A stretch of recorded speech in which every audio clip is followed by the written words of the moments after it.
সভাপতি আমারে বলছে, হুজুর এমন ওয়াজ করবে, মাটির নিচের ওয়াজ, ওপরের কোনো ওয়াজ করার দরকার নেই, কারণ এখন দেশের অবস্থা ভালো। মাটির নিচের ওয়াজ করলে টিকতে পারবে? মাটির নিচে তো একেবারে সরুই রাজনীতি দিয়ে। মার রব বোকা, তোমার রব কে? রব মানে কি শুধু আল্লাহ? রব মানে 5টা বিষয় আপনাকে একেবারে পঙ্খানু হিসাব নিকাশ করে দেওয়া লাগবে। রব মানে সৃষ্টিকর্তা। সৃষ্টিকর্তা হিসাবে আমরা অনেকেই আল্লাহকে মানি না। কি আমি কি বেশি বললাম?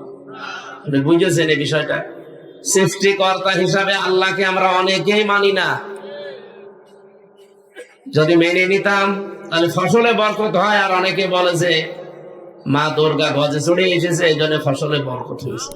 ফসল সৃষ্টি করার মালিক কি মা দুর্গা? কে? আপনি কোথাকার কথা কোথায় লাগান?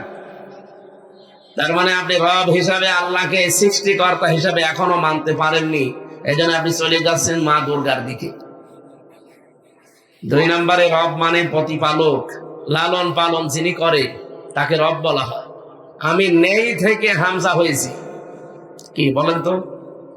আমার কি এই 33 বছর বয়সের আগে আমি উল্লেখ করার মতো কিছু ছিলাম না? 92 সালে আমার জন্ম, এখন 25 সাল, 33 বছর পার হয়েছে। খুব বেশি হলেও 34 বছর আগে আমার মা বাবার বিয়ে হয়েছে 35 বছর আগে। এই 35 বছর আগে তো আমার মা বাবা তারা ছিল 2 জেলার 2 জন, একটা কুষ্টিয়ার একটা চুয়াডাঙ্গা। তাদেরই তো কোনো অস্তিত্ব ছিল, এক জায়গায় হবে কি হবে না। আর আমি তো সে মনে হয় ঘুরে বেড়াচ্ছিলাম রোহের জগতে। নেই থেকে যিনি আস্তে আস্তে আমাকে পূর্ণতায় পৌঁছিয়ে দেন, তার আরবি নাম রব। আরবি নাম কি? তারবিয়াতু সাজ্জি ইলা কামালিহি সাজ্জান ফাসাজ্জা। নেই থেকে শুরু করে আস্তে আস্তে যিনি কামালিয়াতে পৌঁছিয়ে দেন, পরিপূর্ণতায়, তাকে রব বলা হয়। এটাও আমরা অনেকেই এখনো পর্যন্ত পরিপূর্ণ মানতে পারি না। 3 নম্বরে রব মানে আইনদাতা। রব মানে কি?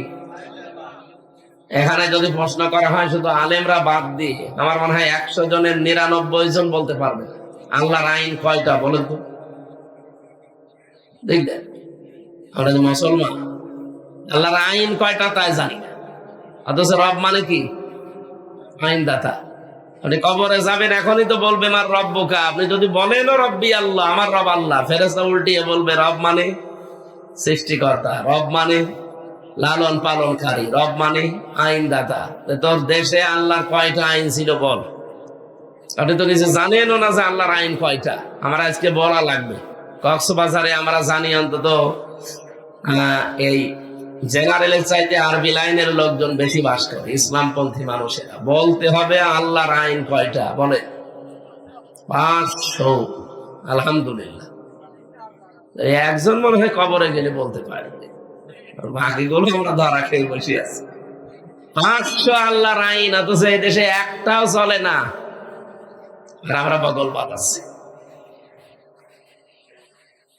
এইরকম যতগুলো প্রশ্ন করা হবে কবরে, সবগুলো রাজনৈতিক প্রশ্ন। 2 নাম্বারটা তো আরো রাজনৈতিক প্রশ্ন, যে মা দিন ওকা, তোমার ধর্ম কি না, তোমার জীবন ব্যবস্থা কি। আজকের খুতবার ভেতরে শুনেছেন না, লিইজহিরাহু আলাল আদিয়ান।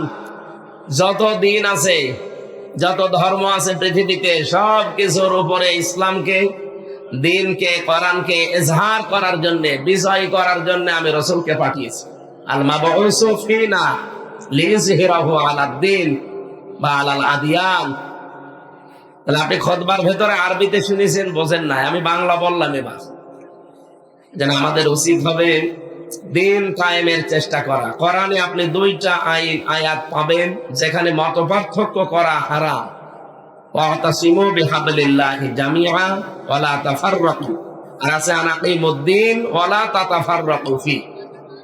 ওরা কোরআনে এই 2টা আয়াত আছে যেখানে মত পার্থক্য করা জায়েজ নেই। আর পৃথিবীতে মুসলমানেরা এই 2 জায়গায় মত পার্থক্য বেশি করে। কোরআনের কাছে আসতে বললে যত রকমের ফতোয়াবাজি, যত রকমের উলটপালট কথা। আপনি দেখেন সারা বাংলাদেশে অন্তত কোরআনের দিকে যারা দাওয়াত দেয়, কোরআনের দিকে আসতে বলে, তাদের বিরুদ্ধে ফতোয়া বেশি। কথা বলেন, মাইজ ভান্ডারের কোনো ফতোয়া নেই। তারা কি কোরআনের দিকে ডাকে না বাবার দিকে? বাবার দিকে ডাকতেছে। এই মাঝ ভান্ডারি এই সব যত রকমের বেয়াদব গুলো আছে এদের ভেতরে, আজকে একজনের কথা শুনছিলাম, সে শয়তান, কি নাম যেন, মঈনুদ্দিন নাকি নাম, এই শয়তান বলছে কোরআনে নামাজের কথাই নেই, যা আছে এগুলো বানানো কথা, হাদিস কোরআন বলে চালিয়ে দিয়েছে। ওরে এখনো না গ্রেফতার করে করছে কি? ওরে পিটিয়ে ভক্ত বানানোর দরকার শয়তান। এই বাংলাদেশ সহ বিশ্বে আমরা দেখতে পাচ্ছি যারা কোরআন বাদ দিয়ে ডাকে তাদের কোনো সমস্যা হচ্ছে না, কোরআনের দিকে ডাক দিলেই বিভিন্ন রকমের ফতোয়া বের হয়, বলো ওদের আকীদা ঠিক নেই। আমি যদি এখন মাইজ ভান্ডারের দিকে ডাকতাম না, আমার কিছু হতো না, কিন্তু আমি কোরআনের দিকে ডাকি, তখন আমার নিয়ে প্রশ্ন করে উনি যাই বলো ওনার আকীদা ঠিক নেই।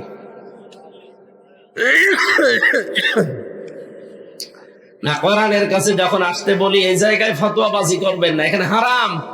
2 নম্বরে সূরা শূরার 13 নম্বর আয়াতের শেষের দিকে আছে আনাকিমুদ্দিন, দিন কায়েমের কথা যখনই বলা হবে ওয়ালা তাতাফাররাকু ফি, এখানে কোনো মতপার্থক্য করবেন না।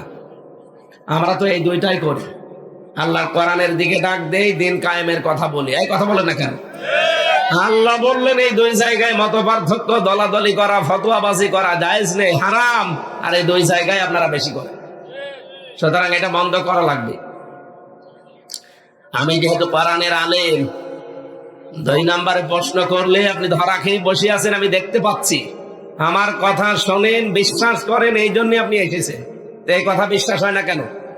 যে মা দিন ওকা বলার পরে আপনি বলবেন দিন আল ইসলাম, আমার দিন ইসলাম। ইসলাম মানে দিনের যতগুলো অর্থ আছে আপনি তো একটাও মানেন না। দিন মানে কিয়ামতের দিন। কিয়ামতের দিন যদি আমরা মানতাম, কোন মানুষ 620টা বাড়ি বানাতে পারতো?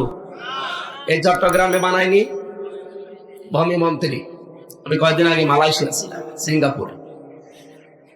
ওরা তো মালয়েশিয়াতে সেকেন্ড হোম বানিয়েছে, নাম দিয়েছে সাহেব পাড়া। কি পাড়া? কানাডায় বানিয়েছে বেগম পাড়া। কিন্তু দুর্ভাগ্য, শয়তানরা ওই বাড়ি থাকতে পারে না। বাংলাদেশের 20 লাখ বাঙালি আছে ওই দেশে। যে হোটেলে উঠেছিলাম, হোটেলে উঠে নামিয়ে নিছে, দেখি 2 শয়তান বসে চা খাচ্ছে। কি এখানে? হুজুর আমরা আগেই পালিয়েছি। আপনি পালাইলেন কেন? সাহেব পাড়া বানিয়েছেন, ওখানে থাকবেন না? হ্যাঁ, ওখানে থেকে মায়ের খাবো। এদেশের বহু মানুষ আছে বাংলাদেশের এখানে, যাদি জানে যে ওই পাড়ায় আছি, পিটি আমাদেরকে একেবারে ভক্তা বানিয়ে ফেলে। এই জন্য আমরা ভয়তে ওখানে যাই না। বিভিন্ন হোটেলে আসি চুরি চুরি করি। কতদিন থাকবেন এইভাবে? একটা জীবন হইল, 8 মাস 7 দিন 6 দিন হয়ে গেল, 8 মাস 5 দিন হয়ে গেল আজকে। এতদিন এইভাবে চুরি চুরি করে থাকা যায়? এমন কাজ কেন করতে গেলেন যে নিজে এখন এলাকায় থাকতে পারেন না? এখন আফসোস করে কিছু মানুষ যে হুজুর দোয়া করে। কিসের দোয়া? আপনাদের দোয়া আসবে, আপনার নাম মনে হলে তো বদ দোয়া আসবে। কারণ আমি 620টা বাড়ি বানিয়েছি, তাও নিজের টাকা দিয়ে যদি বানাতেন, সব তো জনগণের টাকা। চিন্তা করতে পারেন, একটা লোকের যদি 620টা বাড়ি হয়, তো জীবনে কয়টা বাড়ি কয়দিন থাকবে? আমার একটা বাড়ি কুষ্টিয়ায়, তাই আমি থাকার সময় পাই, সারা দেশে গড়া লাগে। আর ও বানিয়েছি শয়তান 620টা। আমার মনে হয় 8 মাস থাকলে আরো 100টা বানায়। এখানে কিয়ামতে যদি বিশ্বাস থাকতো এই লোকটার, এরকম দুর্নীতি করতে পারতো? তার মানে আপনি দিন হিসাবে কিয়ামতের দিন মানেন না। 2 নম্বরে দিন মানে ইসলাম। ইন্না দীনা ইনদাল্লাহিল ইসলাম। আল্লাহর কাছে মনোনীত একটাই জীবন ব্যবস্থা আছে, তার নাম ইসলাম। সেটাও আমরা পছন্দ করি না, মানি না। 3 নম্বরে দিন মানে রাষ্ট্রীয় বিধান।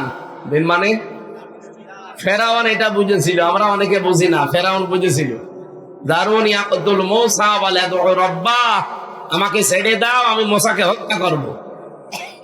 আমার মনে হচ্ছে সে আমার রাষ্ট্রীয় বিধান পাল্টিয়ে ফেলবে। বলেন, ফেরাউন তার লোক লস্কর, তার সেনাবাহিনী, তার লোকজন ছিল দেশে না ছিল না? আরো জোরে বলেন, বলেন না আর একবার বলেন। ছিল। সে কি করতে কথা বলতে গেল যে জারুনি আমাকে ছেড়ে দাও, আকতুল মূসা, আমি মূসাকে হত্যা করব। তার লোকজন ছিল না? লোকজন থাকার পরে সে নিজে হত্যা করতে যাবে কেন? মুফাসসিরিন ইকরাম এই আয়াতের তাফসীর করতে গিয়ে লিখেছে সূরা মুমিন 26 নম্বর আয়াত, তারা লিখেছে ফেরাউন ছিল স্বৈরাচার। কি ছিল? আর স্বৈরাচার যারা হয়ে যায় তাদের কয়েকটা কাজ প্রকাশ পায়। এক নম্বরে তারা আল্লাহর আইনগুলো তুলে দেয়, নিজেরা মন মতো করে জনগণের পক্ষে বিপক্ষে আইন তৈরি করে। এই 15.5 বছরে আমরা এটাই দেখেছি। আল্লাহর বহু আইন তারা পরিবর্ধন করার চেষ্টা চালিয়েছে, শিক্ষা ব্যবস্থায়, বিচার ব্যবস্থায়, আরো যত ব্যবস্থা আছে বাংলাদেশে প্রায় জায়গায় আল্লাহর কিছু কিছু নিয়ম নীতি আমরা মানতাম, সেগুলো তুলে তুলে দিয়ে ওই জায়গাগুলোতে তারা মন মতো, মানুষ ভালো হোক আর খারাপ হোক ও দেখার দরকার নেই। শিক্ষা ব্যবস্থায় ব্যাঙের নাচ শিখিয়েছে, আলু ভর্তা, ডাউল রান্না করা। একটা কথা হইল, মানুষের উপকার হোক আর ক্ষতি হোক এসব দেখার দরকার নেই, ওরা মন মতো আইন তৈরি করে। এটা স্বৈরাচারের প্রথম কাজ। দ্বিতীয় কাজ হচ্ছে ও নিজে কিন্তু মানুষকে হত্যা করার জন্য উদ্যোগ নেয়। হাসিনার দিকে তাকান, আমি নাম ধরে বলছি বোঝার জন্য। ও যে স্বৈরাচার ছিল, ওটা ছিল পুরুষ আর এটা মহিলা। জিনিসটা কি? ও নিজে হত্যা করতে চেয়েছিল আর নিজে অলরেডি হত্যা করেছে। আমি যে জেলখানায় ছিলাম গাজীপুরের কাশিমপুরে, ওখানে আমার আগে যারা ছিল, এই যে ওর বাবার হত্যাকারী মেজর বজলুল হুদা, এটা ভিডিও আকারে পরে প্রকাশ পেয়েছে। ও নিজে যে জেলখানায় ফাঁসির আগে নিজে জবাই দিয়েছে, বুকের ওপরে পা দিয়ে জবাই করেছে। ওনার সাথে যে 2-3 জন সাথে ছিল, এখন তারা অনেকেই মুখ খুলে বলে দিচ্ছে। আর আমি নিজে জানি যে এখানে এরকম সম্ভব। আমার সামনে কত মানুষ বের হয়ে চলে গেল লাশ, বলছে যে ওনারা চিকিৎসাধীন অবস্থায় মারা গেছে, অথচ পুরা ডাহা মিথ্যা কথা। মরে গেছে জেলখানায়, কারণ ভেতরে তো কোনো চিকিৎসা নেই। আমি বললাম না, আমার মাথার চুল থেকে শুরু করে পায়ের তালু পর্যন্ত প্রত্যেকটা জায়গায় টর্চার। আর এমন কোন জায়গা নেই যে রোগ হয়ে গিয়েছিল, প্রত্যেক জায়গায় ভেতরে কোনো চিকিৎসা নেই। যে ডাক্তার আছে 10,000 মানুষ, আমরা ওখানে 4 জেল মিলে 10,000 মানুষ, আর ডাক্তার মাত্র একজন, তাও মহিলা। ওর কাছে যেই যায় ও যে রোগের কথা বলে একই ওষুধ দেয়। যদি বলে হো ডাক্তার ম্যাডাম আমার পেট ব্যথা, ওই একই বলি। যদি মাথা ব্যথা, ওই একই। যদি বলে আমার নুনু ব্যথা, ওই একই ব্যথা। আমি এমনি বলছি না, এটা বলেছি এই কারণে যে একটা ছেলে আমার নিচে থাকতো, ওর ওই লজ্জাস্থান ফুলে একটু মোটা হয়ে গেছে। ও যে বলছে যে ম্যাডাম আমার এমন জায়গায় ফোলা, আমি দেখাতে পারি না। দেখা, ও কি করবে, ওই লুঙ্গি পরা ছিল, এই দেখ বন্ধ কর তোর। ওই পুরুষ মানুষের এরকম হয়। ও আবার বলছে পুরুষ মানুষের এরকম হয়, তো এই যে এদের তো হয়নি। এই ছিল চিকিৎসা ব্যবস্থায়। আমি তো আর বানিয়ে বলছি না, আমি দেখে দেখে বলছি। বলেন তো 10,000 মানুষ, একটা ডাক্তার, সেই কি করবে? হ্যাঁ, সেই কি করবে? লাইন ধরে থাকা লাগে, প্রায় 200-300 লাইন। ওখানে কোনো চিকিৎসা আছে? শহীদ মীর কাসেম আলী রহমতুল্লাহ আলাইহি, ওর ভেতরে 2 নাম্বার ছেলে, আমি 4 নাম্বারে ছিলাম। 2 নাম্বারে উনি একটা জিনিস বানিয়েছে, এই যে দাঁতের যে চিকিৎসা, এটা উনি যাওয়ার পরে বললেন যে এখানে সেরকম কোনো চিকিৎসা তো দেখি না। তাই আমি যেহেতু বাইরে, আমি ইবনে সিনার মালিক, উনি ইবনে সিনা না, ইসলামী ব্যাংক হাসপাতাল, লক্ষ লক্ষ মানুষের কর্মসংস্থান বানিয়েছে। উনি শেষে সোফারকে, জেলারকে, এদের সাথে পরামর্শ করে ভেতরে একটা হাসপাতাল বানিয়েছে দাঁতের জন্য।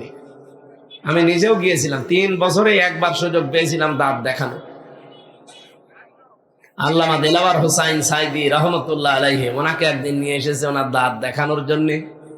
আমিও একদিন গিয়েছিলাম, যে দেখি হুজুর বসে আছে, ওই 10 মিনিট দেখা হয়েছিল।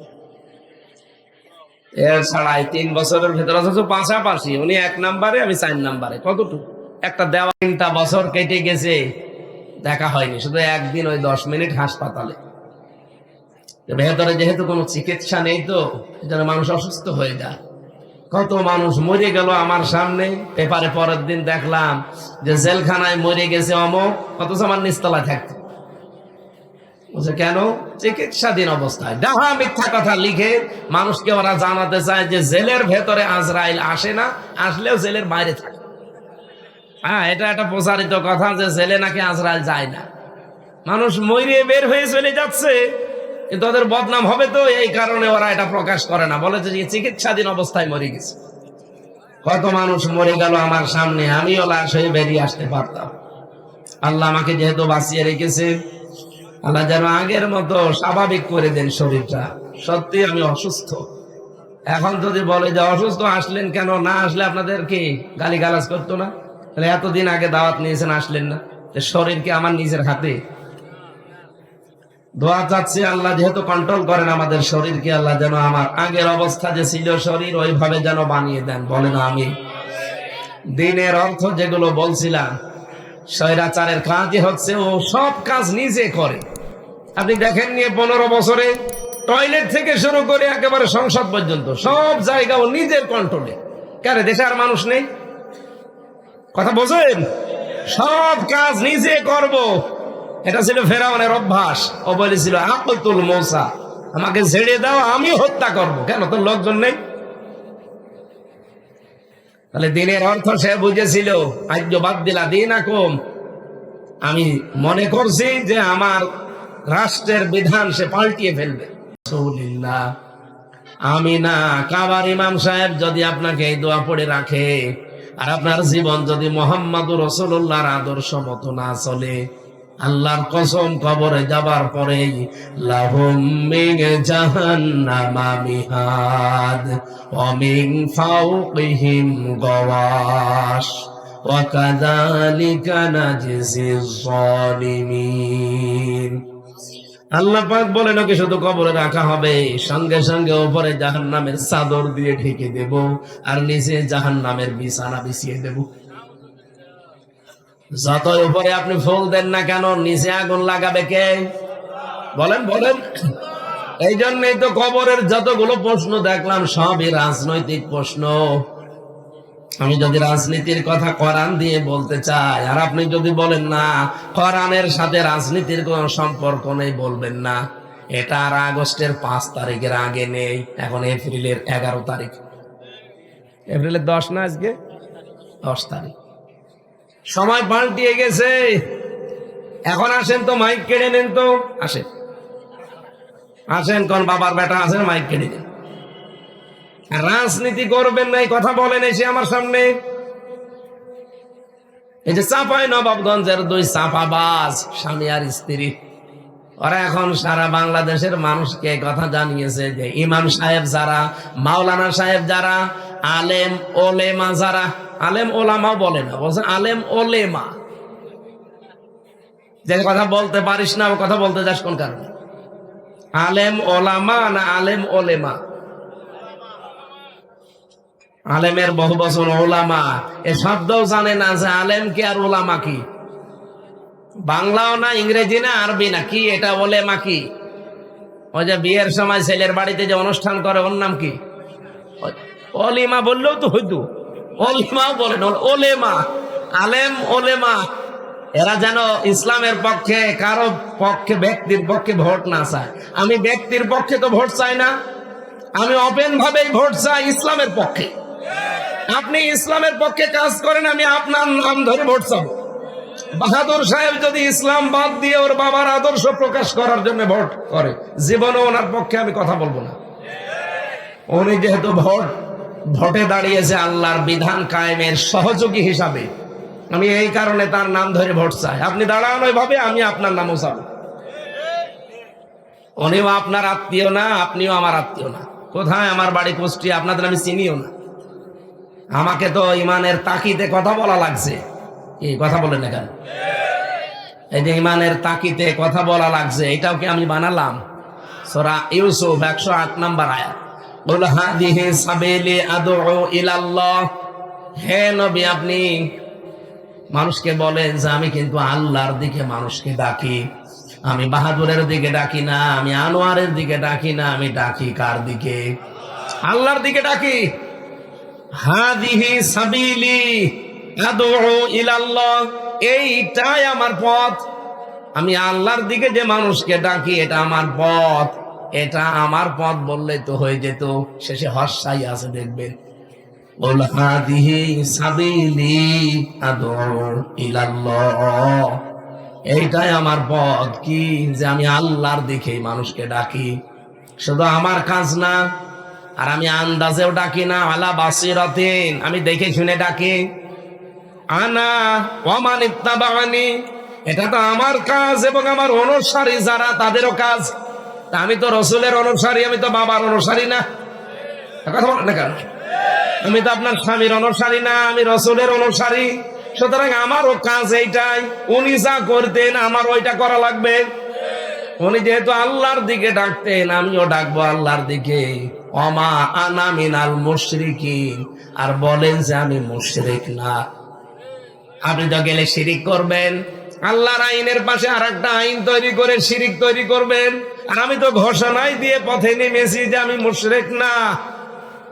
এই জন্য কাবা শরীফ তাওয়াফ করে সর্বশেষ যেটা বিদায় তাওয়াফ, আসার সময় সর্বশেষ এই কথাটা বলা লাগে, লাব্বাইক আল্লাহুম্মা লাব্বাইক লা শারীকা লাকা লাব্বাইক ইন্নাল হামদা ওয়ান নি'মাতা লাকা ওয়াল মুলক লা শারীকা লাকা লাব্বাইক।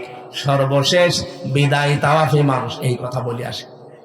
এখানে হাজী যারা আছে যদি থাকে জিজ্ঞাসা করেন, সর্বশেষ আপনাকে এই কথা বলাই লাগে, সর্বশেষ তাওয়াফের শেষ কথা যে লা শারীকা লাকা লাব্বাইক, আল্লাহ আমি চলে গেলাম কিন্তু কথা দিয়ে গেলাম তোমার কাবা শরীফের সামনে যে আমি মুশরিক না। আমি বলেন বলেন, মুশরিক মানুষ কখন হয়? যখন শিরিক করে। কি কথা বলেন না কেন? মুশরিক মানুষ কখন হয়? যখন শিরিক করে। আর শিরিক কি? এক কথায় জবাব দিচ্ছি, আল্লাহ যেটা পারে ওইটা অন্য কেউ পারে, এই বিশ্বাস করার নাম। আরো জোরে বলেন। আর এই শিরিক যারা করবে তারা মুশরিক। আপনি নিজে ঘোষণা দিয়ে আসলেন যে ওমা আনা মিনাল মুশরিকিন, আমি আর যাই করি আমি কিন্তু শিরিক করব না। এই যে আল্লাহর আইনের পাশে যারা আইন তৈরি করে, এরা কি আল্লাহর আইনের সাথে শিরিক করে না? বলেন বলেন। তা আমি আপনার মতো মুশরিক হব? আল্লাহ যেটা পারে ওইটা অন্য কেউ পারে না, এই বিশ্বাস আমি করে এই পথে নেমেছি।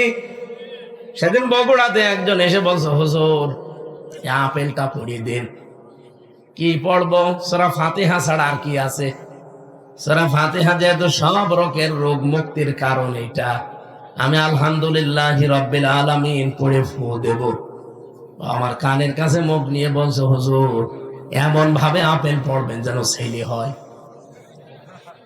আপেল দিলাম ফেলে, আপেল কই? ফেলে দিয়েছি।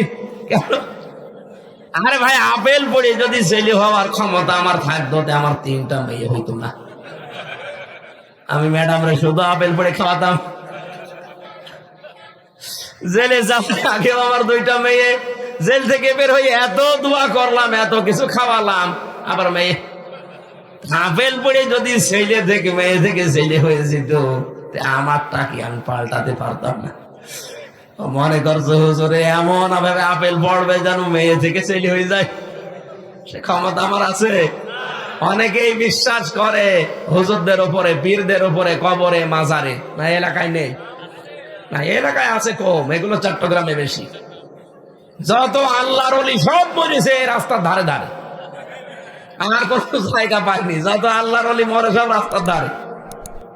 আর মানুষ সেখানে যে শিরিক গুলো, এই যে এক জাহাঙ্গীর হুজুর নাকি ছিল না, জাহাঙ্গীরা দরবারের মালিক, ও জাহাঙ্গিয়া, জাহাঙ্গিয়া যে বলছে ও বাবা কলম পড়িয়ে দাও। এই যে প্রকাশ্য মুশরিক, এদের মানুষ এদের সাথেও থাকে। কমন সেন্সের কমন বাদ দিলে যদি সেন্স থাকে, তাও তো এই শয়তানদের মতো মানুষের পেছনে থাকে। চট্টগ্রামের মানুষ এত পাগল কেন? যত মাজার, যত দরবার সব এই বিভাগে বেশি। কক্সবাজারটা একটু ভালো আছে, এইদিকে বেশি না। আপনারা পাগলামি করলে তো সমস্যা। আপনাদের কাছে আমরা ইসলাম পেলাম কারণ এই চট্টগ্রাম বিভাগ দিয়ে ইসলাম ঢুকেছে। আর আপনারা যা পাগলামি আরম্ভ করেছেন, সারা বাংলাদেশে এত শিরিক বেদাত হয় না যত এই চট্টগ্রাম বিভাগে হয়। বলেন প্রকাশ্য অপ্রকাশ্য সব শিরিক এই জেলা। আল্লামা সাঈদী 50 বছর চেষ্টা করেও শিরিকটা তুলতে পারলো না। এখনো পর্যন্ত শয়তানের দৌরাত্ম্য বাড়তে আছে। নূরে বাংলা বের হয়, দরবারিয়া জাঙ্গিরা বের হয়, এরপরে আরো এই যে নজিবুল বশর মজভন্ডরি, এগুলো আঘাত থেকে গোড়া পর্যন্ত পিটানো দরকার। সাধারণ জালেমের 5-6টা গোলাম ছিল। বলেন তো এখন বাস্তবতায় যারা ফিলিস্তিনে আছে, ওই জায়গাতে ধ্বংস করে দিয়েছে, পুরা গাজা, পুরা রাফা একেবারে মাটির সাথে মিশিয়ে ফেলেছে। গাজা আর রাফা নামে এ পৃথিবীর মানচিত্রে এখন আর কিছু নেই। অথচ যে আলাউদ্দিন জিহাদি, এরপরে হাসানুর রহমান, কি মাঝভান্ডারি, নকশবন্দি, কি কি কে নাম, শয়তানদের নামও এমন যে উচ্চারণ করা কঠিন। এরা নাকি 3 জন গেছে এসে ফিলিস্তিনে বাইতুলকে আল আকসা মসজিদের সামনে ভিডিও করছে। ডাহা মিথ্যা কথা এগুলো। ইহুদিদের একেবারে 5-6টা গোলাম এগুলো, এরা প্রকাশ্য মানুষের ঈমান ধ্বংস করার জন্য পেছনে নেমেছে। তারা দেখছে বাংলাদেশ সহ বিশ্বের বিভিন্ন জায়গায় এই ফিলিস্তিনদের নিয়ে মুসলমানেরা ফুটে উঠেছে। কি করা যায়, এরকম কিছু দালাল মৌলবি লাগিয়েছে। মানুষকে ঠান্ডা করো যে না কিছু হয়নি, 500 কিলোমিটারের ভেতরে কোনো সমস্যা নেই। অথচ গাজা আপনি দেখান, রাফা দেখান, চিহ্ন পর্যন্ত নেই।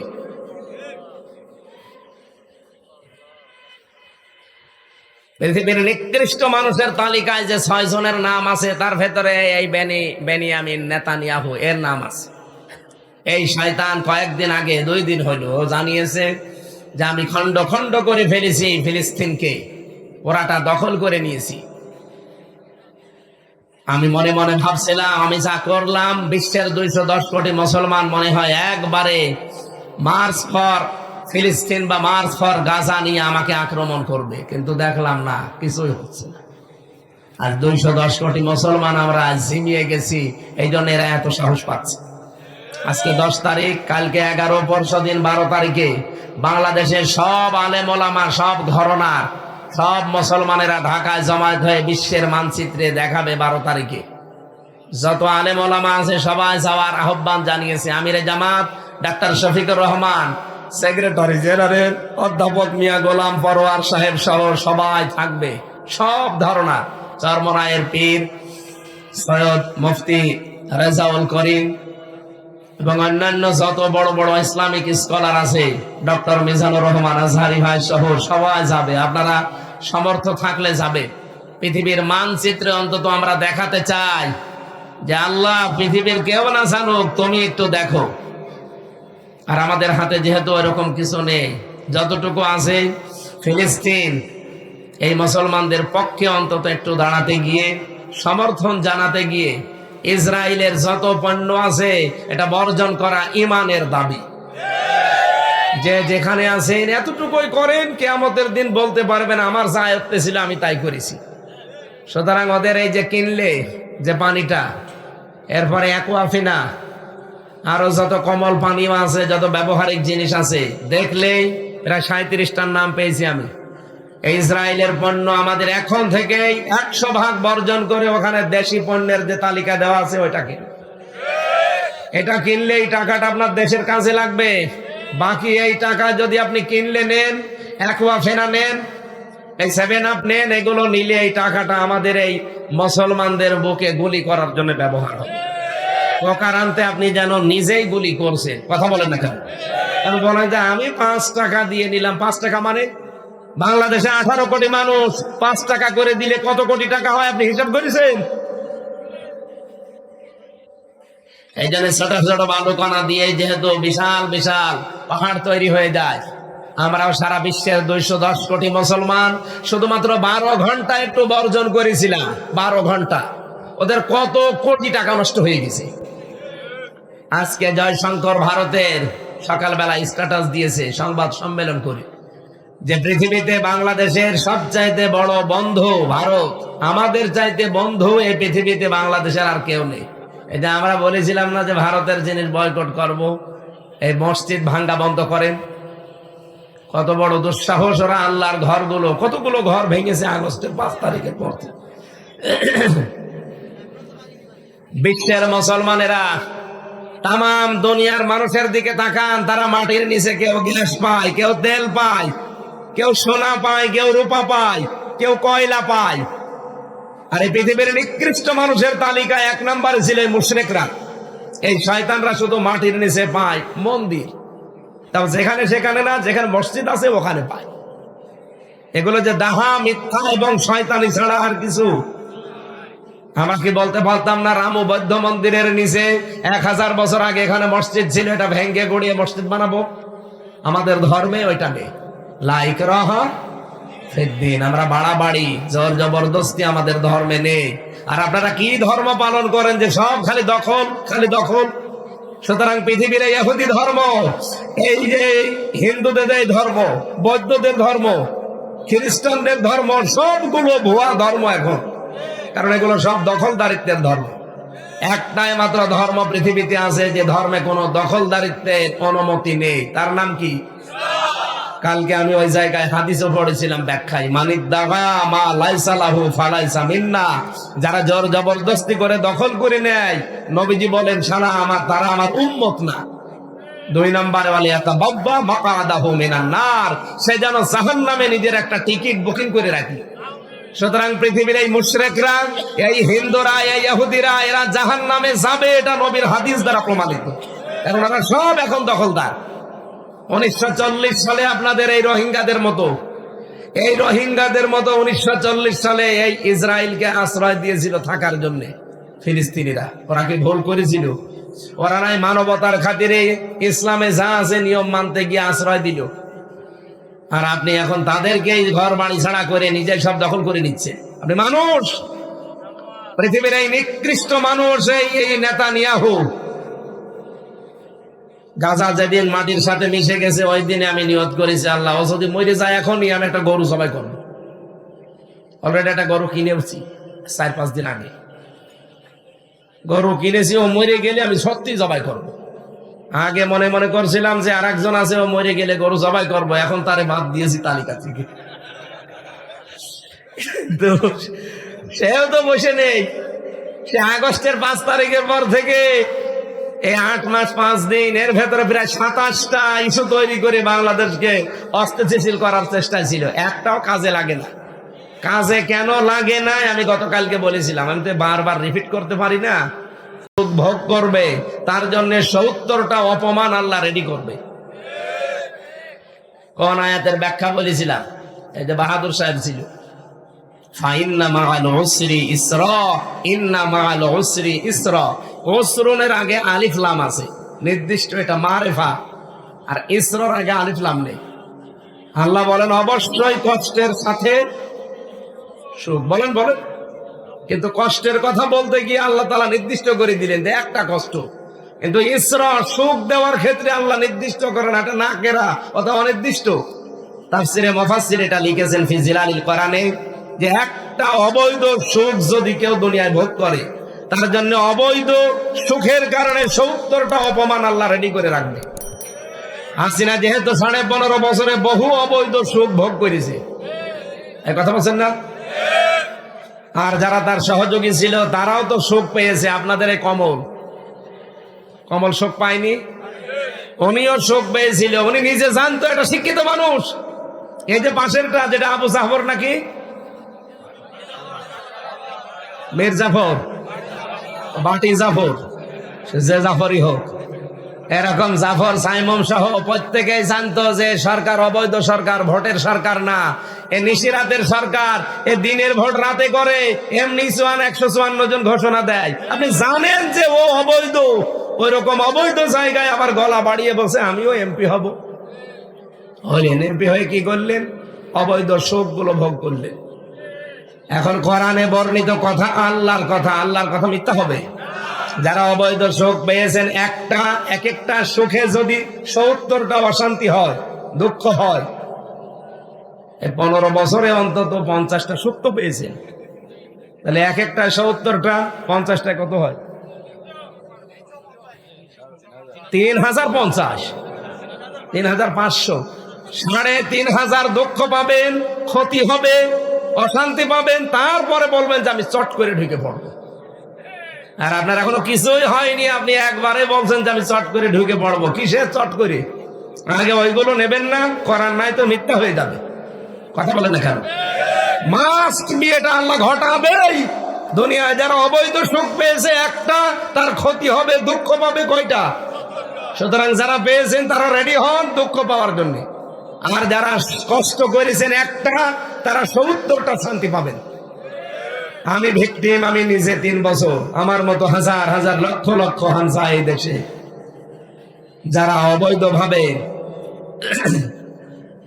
যারা কষ্ট সহ্য করেছি আমরা, একটা কষ্টের কারণে যদি আল্লাহ ৭০টা সুখ দেয়, অন্তত 50টা কষ্ট সহ্য করলে ৩৫০০ সুখ আল্লাহ আমাদেরকে দেখাবে। আর আমরা সবচাইতে বড় সুখ পাবো তখন যখন দেখবো ৫৬,০০০ বর্গ মাইলে কোরআন দিয়ে চলছে। এটা আমাদের আসল সুখ না? বলেন বলেন, আরো জোরে বলেন। এই সুখটাই তো আমরা চাই। তাছাড়া তামাম দুনিয়া দিলেও আমি এত সুখী না যখন দেখবো যে বাংলার ৫৬,০০০ বর্গ মাইল এইটা দিয়ে চলছে। আর এটার জন্যই তো আমরা মাঠে কাজ করি। বাহাদুর সাহেবের মতো মানুষ যদি ৩০০ এমপির ভেতরে মাত্র ১৫১ জন এই কোরআন বুকে নিয়ে যেতে পারে, সংসদের প্রথম অধিবেশনে যদি বলতে পারে মাননীয় স্পিকার আমরা নামাজের বিল চাই, উনি বলবে যে হাত তোলেন। এনার মতো যদি ১৫১ জন হাত তোলে, সঙ্গে সঙ্গে নামাজের বিল কায়েম হয়ে যাবে। পরের দিন ১৮ কোটি মানুষ এই দেশে নামাজ পড়বে, তখন ওয়াজ করা লাগবে? আপনি হয়তো ভোট দিয়েছিলেন বাহাদুরকে একটা, 18 কোটি মানুষ নামাজ পড়বে, আপনি ওই দিন থেকে আমল নামায় 18 কোটি মানুষের নামাজের সওয়াব পাবেন। এই কথা বললে রাজনীতি হয় কোন কারণে? এটা তো আসল নীতি। আর আমি এইটাই কোরআনে পড়েছি। আপনার কথা বললে ওইটা রাজনীতি হয় না, আর আমি কোরআন দিয়ে বলছি এটা রাজনীতি হয়। মানে আপনি কি আমাদের পাগল পেয়েছে? হ্যাঁ, আমরা জাতে মাতাল হলো তাহলে ঠিক আছে, তাহলে ঠিক আছে। এই জন্য সামনের সময় আসলে অন্তত আমরা এক ভোটে 18 কোটি মানুষের সওয়াব পাই। এরকম কাজ করা যাবে না। এটা যদি কেউ রাজনীতি মনে করেন, দুনিয়ার কাজ মনে করেন, এদিকে আসেন। কোরআন শরীফের ভেতরে নামাজের কথা মাত্র ৮২ জায়গায়, যাকাতের কথা মাত্র ৮২ জায়গায়, রোজার কথা মাত্র 1 জায়গায়, হজের কথা মাত্র 1 জায়গায়। আর কোরআন দিয়ে রাজনীতি করা লাগবে এই কথা আছে 918 জায়গায়। তাও তো আমার মাথা ছোট, যারা বড় বড় মাথা ও তো আরো বেশি পাবে। আর এমন এমন মাথা আলা লোক বলছে কোরআনের সাথে রাজনীতি কোনো সম্পর্কই নেই, ওর মাথা খাইতে মারা দরকার। বাংলায় বললাম, আপনি কোরআন পড়িয়েছেন যে আপনি পাবেন? আমার মতো ছোট মানুষ যদি 918 জায়গায় পায়, তো বড় বড় মাথা তাদের তো আরো বেশি পাওয়ার কথা না? এই কথা বললে আপনার কাছে রাজনীতি মনে হয়?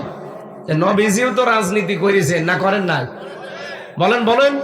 বলে যদি রাজনীতি না করবেন তারা রাষ্ট্রনায়ক হলেন কি করে? এই সহজ কথাগুলো বোঝে না। বোঝে ঠিক ওই আবু জেহেলের মতো, বোঝার পরও না বোঝার ভান করি আছে। কারণ ও জানে যে আমি যা, মানুষ তো জানে। একজনের কথা শুনলাম কালকে, তার বাবা নাকি স্কুলের কেরানি ছিল, আর সে এখন একটা ব্যাংকের মালিক। চিন্তা করতে পারেন যে একটা কিরানির ছেলে যদি ব্যাংকের মালিক হওয়া লাগে, কত হাজার কোটি টাকা তার আছে। আপনি চিন্তা করতে পারেন? এটা যদি ইসলামপন্থী কেউ করতো, দুনিয়া উলট পালট করে ফেলতো। আল্লাহর ওলি খুঁজে পান না আপনারা। বুজুর্গ বান্দা কারা, মহান বান্দা কারা, মানুষ খুঁজে পায় না। মাওলানা মতিউর রহমান নিজামী রহমতুল্লাহ আলাইহি, উনি ওনার দায়িত্ব যেদিন পেয়েছেন মন্ত্রণালয়ে, মন্ত্রীর দায়িত্ব পালন করে 36 টাকা বেঁচেছিল, ওইটা রাষ্ট্রের কোষাগারে জমা দিয়েছে। বাংলাদেশের ইতিহাসে আর কে পেরেছে আপনি দেখান। আপনি তো 620টা বাড়িয়ে বানিয়ে ফেললেন। আরে সালমান এফ রহমানের মতো দরবেশ 36,000 কোটি টাকা চুরি করেছে। ইসলামের আইন থাকলে ওর হাত থাকতো? ওর হাত না, ওর কিছু থাকতো না। ওর যা আছে শরীরে সব কেটে ফেলতো। ওর মাথা থেকে চুল থেকে পায়ের স্যান্ডেল পর্যন্ত সব সাদা। কি ওপরে মাথার চুল সাদা, ভরু সাদা, দাড়ি সাদা, জামা সাদা, পায়জামা সাদা, এমনকি স্যান্ডেলও সাদা। আর ভেতরের অবস্থা ও সবই সাদা। তারপর শয়তানের ভেতরে মনটা পুরা কালো, কালো এবং কালো। কি করেছে আপনি চিন্তা করেছেন? 36,000 কোটি জীবনে আপনাকে যদি গণনা করতে দেয় হাত ব্যথা হয়ে যাবে, তাও শেষ করতে পারবেন। কিন্তু এখন আমার মতো ফ্লোরে থাকে। আমি যেই বিল্ডিং এ ছিলাম, ওই হিমেল বিল্ডিং এ, তমাল বিল্ডিং এর নিচতলায়, এখন ঠিক ওই জায়গায় থাকে, তা ফ্লোরে। আমারে তো একটা কম্বল দিয়েছিল, ওদের শুনছি কম্বলও দিচ্ছে না। ওর কম্বল দেওয়ার দরকার নেই, ও শয়তান যা করেছে, ওর কম্বল দেওয়ার দরকার কি? এমনি মরে যাক। সম্মানিত ভাইরা, আমি এলোমেলো অনেক কিছু বললাম, শুধু একটু মনোযোগ আকর্ষণ করার জন্য। আমি এবার তাফসিরে প্রবেশ করছি। সূরা মায়েদা 55 নম্বর আয়াত, আল্লাহর ঘোষণা। তাফসির করার জন্য মূল নীতি আছে 15টা, উসুলে তাফসির। এখানে আলেম আছে না, সভাপতি আলেম মানুষ। 15টা মূল নীতি আছে তাফসির করার জন্য। এখন যদি এগুলোর ব্যাখ্যা করি তাহলে তাফসিরে যেতে দেরি হয়ে যাবে। আর আমরা 1 ঘন্টা 15-20 মিনিটই কথা বলি, বেশি বলি না, ক্লাস আকারে বলি। আমরা সরাসরি আয়াতে চলে যাচ্ছি। আল্লাহ রাব্বুল আলামিন বলেন, ইন্নামা, অবশ্যই। শোনেন, এখানে অন্তত এই পয়েন্টটা বলা দরকার। ইন্নার পরে যদি মা আসে পুরা কোরআনে হাদিসে যে কোনো জায়গায়, তাহলে বুঝবেন বাংলা অর্থ হচ্ছে কেবলমাত্র, শুধুমাত্র, একমাত্র। বোঝা গেছে? যেখানেই দেখবেন কোরআনে এমন আল্লাহ শব্দ দিয়েছেন, একটা বুঝলে আপনি 50টা বুঝে ফেলবেন। ওই যে কুল ইন্নামা আনা বাশারুম মিসলুকুম, ইন্না মা আছে না, এই মা ইন্নার সাথে যোগ হলেই বাংলা অর্থ কি দাঁড়ায়? কেবলমাত্র। হে নবী, আপনি বলেন যে আমি শুধুমাত্র, কেবলমাত্র, একমাত্র তোমাদের মতো মানুষ। পার্থক্য ইউহা ইলাইয়া, আমার কাছে ওহী আসে, তোমাদের কাছে আসে না, এটা পার্থক্য। বাকি আরো যে পার্থক্য আছে এই আয়াতে নেই। তাহলে এখান থেকেও আল্লাহ ওইটা জানিয়ে দিয়েছেন, ইন্নামা, একমাত্র, কেবলমাত্র, শুধুমাত্র, ওয়ালিয়ুকুমুল্লাহু ওয়া রাসূলুহু, তোমাদের অলি, তোমাদের বন্ধু, তোমাদের অভিভাবক, তোমাদের গাইডলাইন দাতা। এখানে যেহেতু একটা শব্দ আমরা পেয়েছি, অলি, কি পেয়েছি? আরো জোরে বলেন। অলিয়ু কা যদি আল্লাহ দিতেন তাহলে হয়তো শুধু নবীজি একা এ আয়াতের মুখাতেব হতেন, কিন্তু আল্লাহ কম দিয়েছে। কম মানে এটা জমির, এটা বহুবচন, পৃথিবীর সব মানুষকে আল্লাহ উদ্দেশ্য করে জানিয়েছেন, ইন্নামা ওয়ালিয়ুকুমুল্লাহু ওয়া রাসূলুহু, একমাত্র তোমাদের বন্ধু, তোমাদের অভিভাবক, তোমাদের গাইডলাইন দাতা এই পৃথিবীতে আছে একমাত্র তোমাদের জন্য আমি আল্লাহ। কে? আরো জোরে বলেন। 2 নম্বরে তোমাদের বন্ধু হবে আমার রাসূল, আমার। 3 নম্বরে ওয়াল্লাযিনা আমানু, যারা ঈমানদার তারা তোমাদের বন্ধু। আল্লাহ পাক বলেন, ঈমানদারকে যদি বন্ধু হিসাবে পেতে চাও, আল্লাহকে, রাসূলকে বন্ধু হিসাবে পেতে হলে হয়তো এরকম প্রশ্ন আসবে না, কেউ তোমাকে প্রশ্ন করবেও না। কিন্তু যদি ঈমানদারকে বন্ধু হিসাবে গ্রহণ করতে চাও, অনেকে প্রশ্ন আসতে পারে ও ঈমানদার কিনা। যে ঈমানদারের ভেতরে পৃথিবীতে 3টা কাজ আপনি দেখবেন, তার সাথে আপনার বন্ধুত্ব করা লাগবে। 1 নম্বরে আল্লাযীনা ইউকিমুনাস সালাহ, যে ঈমানদার নামাজ কায়েমের জন্য আন্দোলন করে। ওয়ায়ুতুনাজ যাকাত, যারা যাকাত ভিত্তিক অর্থনীতির জন্য চেষ্টা করে। অহুম রাকিউন, যারা রুকুকারীদের সাথে রুকু করে, তার মানে জামাতবদ্ধ হয়ে যারা নামাজ পড়ে। এবার আসেন আমরা 3টা শব্দের ব্যাখ্যা করব, যেহেতু এর পরে আরেকটা আয়াত পড়েছিলাম, ওয়ামাইয়াতাওয়াল্লাল্লাহা ওয়া রাসূলাহু, যারা এভাবে আল্লাহ এবং রাসূলের দিকে ফিরে যায়, ওয়াল্লাযীনা আমানু, এবং ঈমানদারদেরকে বন্ধু হিসাবে মেনে নেয়, ফা ইন্না হিজবাল্লাহি হুমুল গালিবুন, আর আল্লাহর দল এরা বিজয়ী। কে বলছে? আল্লাহ পাকের তেলাওয়াত গীত আয়াতের বাংলা অর্থ আমাদের মাতৃভাষা এটা ছিল। এবার আমরা ব্যাখ্যায় যাচ্ছি। প্রথম, আমাদের বন্ধু কে? আর জোরে বলেন তো। আল্লাহকে বন্ধু হিসাবে বললেই হবে? তাকে যদি কেউ বন্ধু হিসাবে পেতে চায়, তার প্রথম নাম্বারে গুণ থাকা লাগবে, আল্লাহু ওয়ালিয়ুল্লাযীনা আমানু। আল্লাহ বলেন, যারা ঈমান আনে আমি আল্লাহ নিজেই তাদের বন্ধু হয়ে যাই। তাহলে আল্লাহকে বন্ধু হিসাবে পেতে হলে কি করা লাগবে? এই পৃথিবীতে 850 কোটি মানুষ, এখন মাত্র 210 কোটি মুসলিম। এরা আল্লাহর বন্ধু, বাকি যা আছে সব আল্লাহর শত্রু। বলেন বলেন। এখন আল্লাহ যদি কারো বন্ধু হয়, আমি মনে করেন আজকের সভাপতির সাথে বন্ধুত্ব করলাম, আমি বন্ধু হিসাবে আমার কিছু দায়িত্ব ওনার প্রতি আছে, আর আমার প্রতি ওনার কিছু দায়িত্ব। বলেন বলেন। আল্লাহ যে সূরা বাকারার 257 নম্বর আয়াত, আল্লাহ নিজে দলিল দিচ্ছেন যে আমি কি করব আমার বন্ধুর সাথে, জানো? ইখরিজুহুম মিনাজ যুলুমাতি ইলান নূর। আমি আল্লাহ নিজে আমার বন্ধুকে অন্ধকার থেকে বের করে আলোর দিকে নিয়ে যাব। এ দায়িত্ব কার?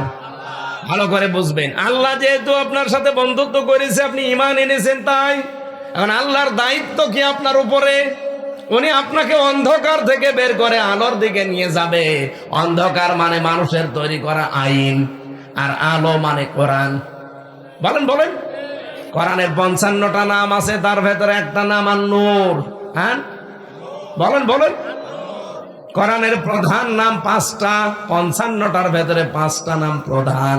একটা কোরআন, একটা ফুরকান, একটা কিতাব, একটা জিকির, একটা তানজিল।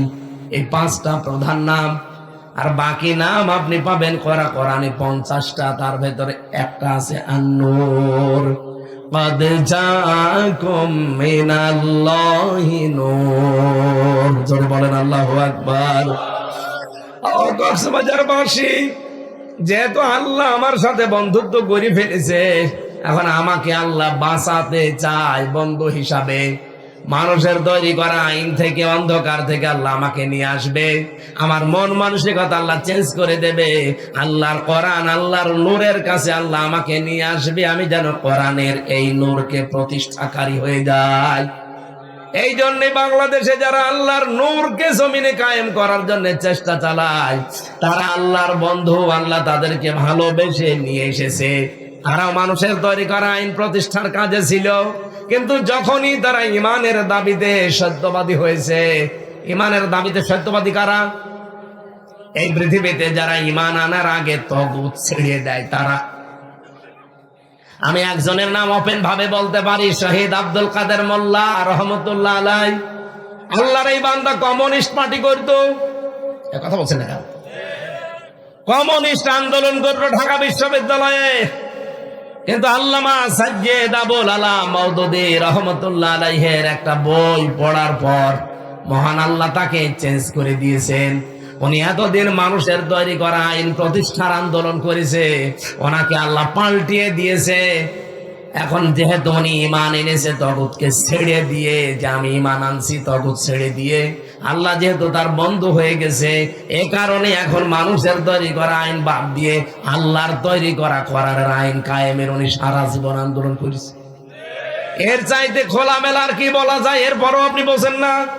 যখনই দেখবেন যে আমি মানুষের তৈরি করা আইন প্রতিষ্ঠার কাজে আছি, আপনি বুঝবেন এখনো আপনার ঈমান আনা হয়নি, আপনি আল্লাহর বন্ধু এখনো হতে পারেননি। আল্লাহ যদি আপনার বন্ধু হয়, আল্লাহ তো কিছু করবে। কি করবে? আপনাকে মানুষের তৈরি করা অন্ধকার থেকে বের করে আলোর দিকে নিয়ে আসবে। এই বাংলাদেশে বহু মানুষকে আল্লাহ নিয়ে, আমাদের আমিরে জামাত ডাক্তার শফিকুর রহমান হাফিজাহুল্লাহ, উনিও ছাত্রলীগ করতেন, জাসদ ছাত্রলীগ। আল্লাহ পাক তাকে ওই জায়গা থেকে ফেরত নিয়ে এসে এখন দিন কায়েমে, কোরআন কায়েমের জন্য নেতা বানিয়ে দিয়েছে। আপনি একটা কথা ভুল প্রমাণ করেন যে না এগুলো ঠিক না, বলেন। আপনিও যখন দেখবেন যে আপনি ঈমান এনেছেন, কিন্তু আল্লাহর আইন প্রতিষ্ঠার কাজ আপনাকে দিয়ে হচ্ছে না, মানুষের তৈরি করা আইনগুলো কায়েমের কাজ আপনি করছেন, আপনি বুঝবেন আপনি ঈমানের দাবিতে মিথ্যাবাদী।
উলাইকা হুমুস সাদিকুন।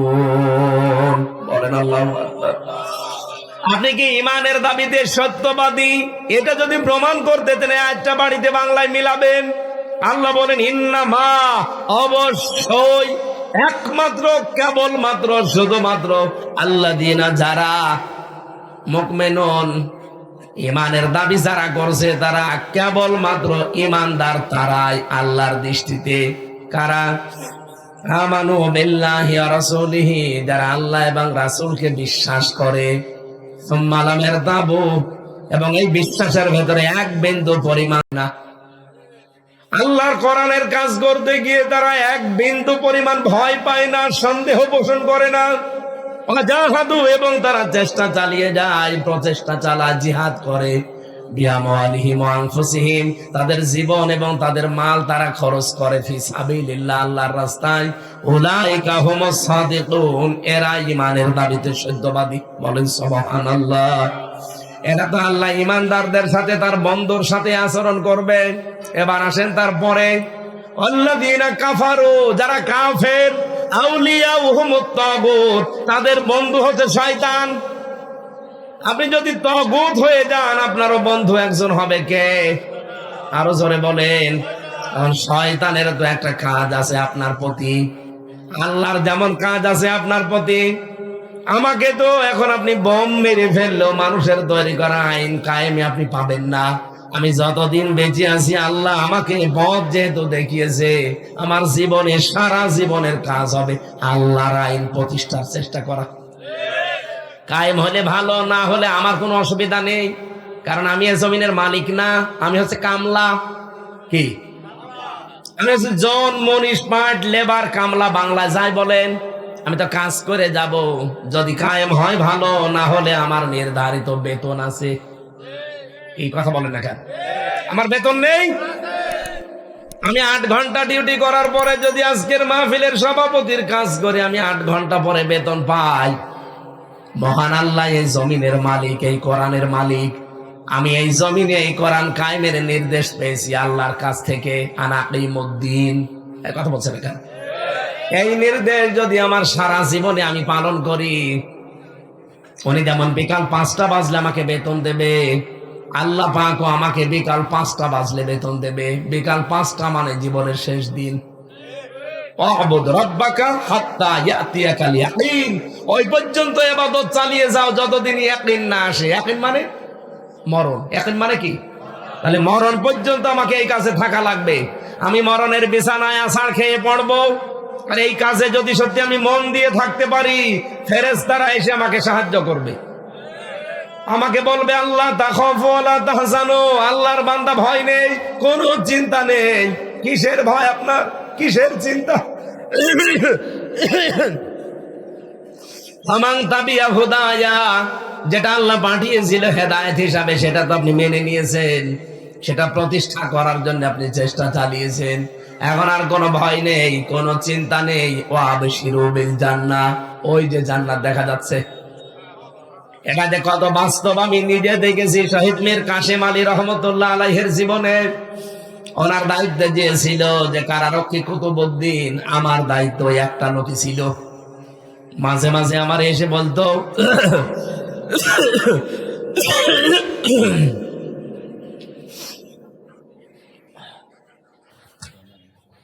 ঠিক আছে থাক, একটু পরে দিয়ে।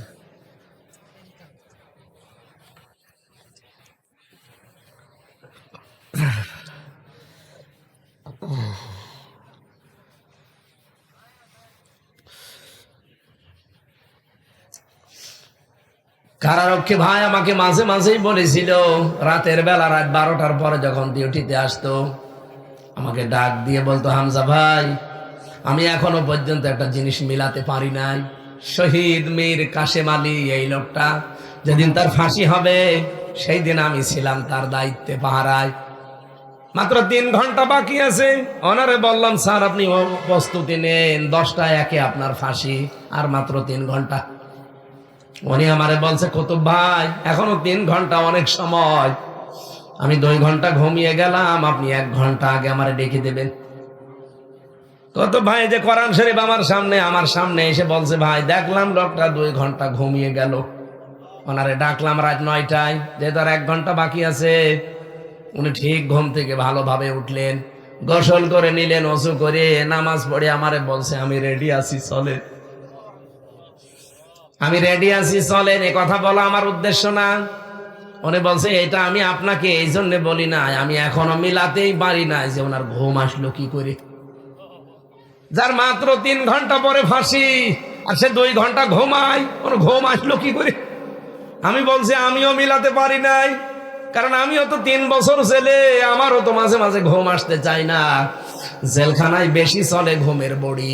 আপনি কক্সবাজার জেলে যেয়ে দেখেন ঘুমের বড়ি কিভাবে চলে, অথচ ভেতরে কোনো কাজ নেই, কোনো কাম নেই, 24 ঘন্টা বসে থাকা, তারপরও ঘুম আসে না।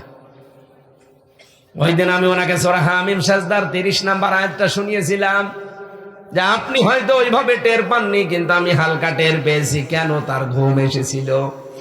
আল্লাহ পাক বলেন, ইন্নাল্লাযীনা ক্বালু রাব্বুনাল্লাহ সুম্মা ইসতাকামু তাতানাজ্জালু আলাইহিমুল মালাইকা।